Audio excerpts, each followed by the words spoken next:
After returning 3 years ago from my first solo voyage to Hawaii, and in an attempt, I suppose, to get on with my life, I put the boat up for sale. I had been 6,000 miles around the North Pacific, and at home among people it would take a while to understand the experience of being alone. Our lives, through calms and storms, are always with a crew, and since the day we're born, we are in the reach and touch of people. It was a surprise, therefore, to discover that in 48 days at sea I never felt alone for a moment, and carried with me the presence of everyone I knew, or had read, or only heard about. That was the lesson. What more was there to know? To my surprise, a buyer appeared immediately, and with a checkbook. He had been looking for just such a restored Erickson 32-3 sloop as Thelonious, my 1980s vintage cruiser racer. After the usual surveys, he had a personal question.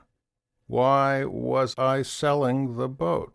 I gave the only answer I had, which was that the voyage was complete. He nodded, and before I knew it, a gigantic truck arrived to haul my boat off to Puget Sound and leave behind a hole in the water. For a month, I looked back on my time offshore with simple nostalgia, as a task complete. By the second month, nostalgia metamorphosed into something which didn't have a name. It began as uncommanded flashbacks, sensations of a door opened but quickly closed.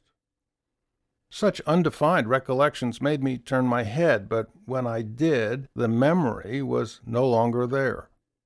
When people asked, I could accurately describe the seabirds and the Milky Way and the tresses of spume the ocean wears in a gale. But that didn't explain what it was really like at all. For that, I would have to go beyond weather reports and ropes and sails. I gradually came to realize that what I had seen and felt out there was a connection to the universe, a region explored only by the inquiry of philosophy. Socrates said that the unexamined life isn't worth living, and I found myself examining my life offshore for all it was worth. Were the sunsets I had seen real, or did they exist only in my eyes? Was a rainbow the refraction of water droplets by the sun, or an encounter with beauty itself? Philosophers asked about responsibility, which every single-hander keenly feels, and about justice, which Odysseus sailed home to find, and about whether we have the free will every cocky skipper assumes, or are really just flotsam driven by the prevailing winds.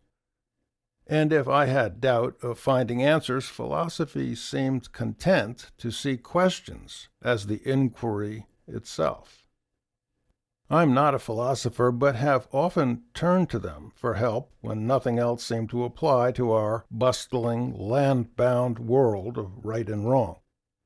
Over the years, my bookcases came to span more than 2 millennia of Aristotle and St. Augustine, David Hume and Bertrand Russell, all of them asking, who are we? What is out there? And what can we say we know about any of it? They were the smartest men of their age, but still voyagers like the rest of us. Albert Einstein had a sailboat, and he often set off alone with a notepad to write down such thoughts as might occur to him. Well, at least I had a notebook. For me, far offshore in the North Pacific, the universe had revealed itself, and I had almost touched it before the veil drew down again. I had been given a chance. I had received an invitation, but was now left high and dry again, with no way to accept and attend. Being a rational person, I didn't tell anybody any of this. I just started looking for another boat. It didn't take long to find Thelonious II, a 1984 Erickson 38, 6 feet longer than the original, and with ruined sails, crazed hatches, worn-out running rigging, questionable electrical